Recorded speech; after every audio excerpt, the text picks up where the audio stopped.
வணக்கம். இன்னைக்கு நாம ஒரு செம்ம இன்ட்ரெஸ்டிங்கான விஷயத்த பத்தி பார்க்க போறோம். அதாவது நம்ம கண்ணுக்கு தெரியாத மூலக்கூறுகளோட உலகத்துக்குள்ள போய் அதோட ரகசிய ப்ளூ பிரிண்ட்டை எப்படி வரையறதுன்னு கத்துக்க போறோம். ஒரு நிமிஷம் யோசிச்சு பாருங்க. நம்ம கண்ணால பார்க்கவே முடியாத ஒரு விஷயத்துக்கு, உதாரணமா ஒரு தண்ணி மூலக்கூறுக்கு எப்படி ஒரு மேப் வரைய முடியும்? இது ஒரு பெரிய சவால் மாதிரி தெரியுதா? ஆனா கவலைப்படாதீங்க. இந்த புதிரை சால்வ் பண்றதுக்கு நம்ம கிட்ட ஒரு சூப்பரான டூல் இருக்கு. அந்த டூல் பேரு தான் லூயிஸ் கட்டமைப்பு. கில்பர்ட் என் லூயிஸ்னு ஒருத்தரை கண்டுபிடிச்ச ஒரு சிம்பிளான ஆனா ரொம்ப பவர்ஃபுல்லான ஒரு வரைபடம் இது.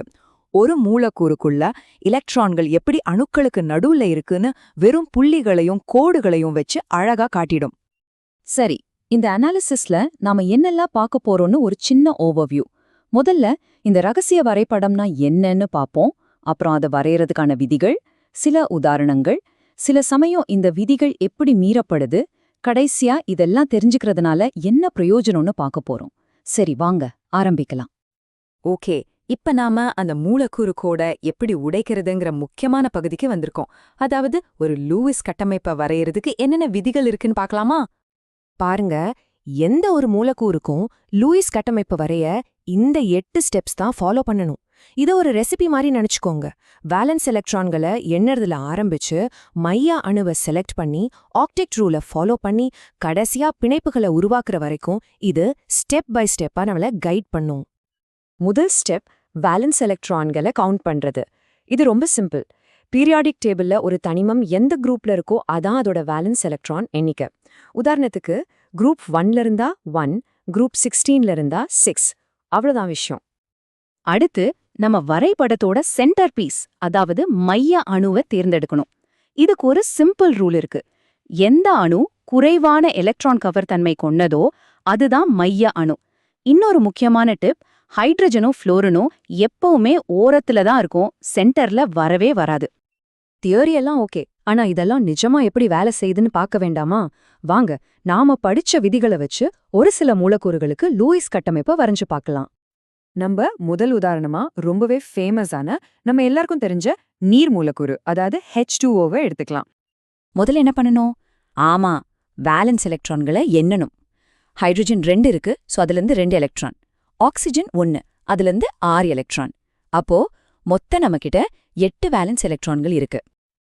இப்போ ஆக்சிஜனை சென்டர்ல வச்சு 2 பக்கமும் ஹைட்ரஜனை சிங்கிள் பாண்ட்ல கனெக்ட் பண்றோம். இதுக்கு 4 எலக்ட்ரான் போயிடுச்சு.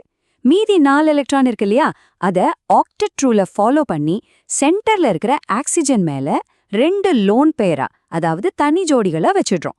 இப்போ பாருங்க, ஹைட்ரஜனுக்கு 2 எலக்ட்ரான் கிடைச்சிருச்சு, ஆக்சிஜனுக்கு 8 எலக்ட்ரான் கிடைச்சிருச்சு. பெர்ஃபெக்ட். சரி, அடுத்ததா கொஞ்சம் காம்ப்ளெக்ஸான ஒரு மூலக்கூறை எடுத்துக்கலாம். கார்பன் டை ஆக்சைடு, அதாவது CO2. கார்பன் கிட்ட இருந்து 4 வேலன்ஸ் எலக்ட்ரான், 2 ஆக்சிஜன் கிட்ட இருந்து தலா 6, அதாவது 12. சோ மொத்தம் நம்ம கிட்ட அப்போ 16 எலக்ட்ரான்கள் இருக்கு. கார்பனை சென்டர்ல வச்சு 2 பக்கமும் ஆக்சிஜனை சிங்கிள் பாண்ட்ல போட்டா ஒரு பிரச்சனை வரும். கார்பனுக்கும் ஆக்டெட், அதாவது 8 எலக்ட்ரான் கிடைக்காது. அப்ப என்ன பண்றது? ரொம்ப சிம்பிள். ஆக்சிஜன்ல இருக்கிற லோன் பேர் எலக்ட்ரான்களை உள்ள கொண்டு வந்து கார்பனுக்கும் ஆக்சிஜனுக்கும் நடுவுல டபுள் பாண்ட்ஸ், அதாவது இரட்டை பிணைப்புகளை உருவாக்கணும். இப்ப பாருங்க, கார்பன் ஆக்சிஜன் 2க்குமே ஆக்டெட் ரூல் சரியா பொருந்தது. இதுதான் சரியான அமைப்பு. சரி, இப்போ நமக்கு விதிகள் எல்லாம் நல்லா தெரிஞ்சிருச்சுன்னு நம்ம நம்பிக்கையா இருக்கும்போது கெமிஸ்ட்ரி ஒரு ட்விஸ்ட் வைக்கும்.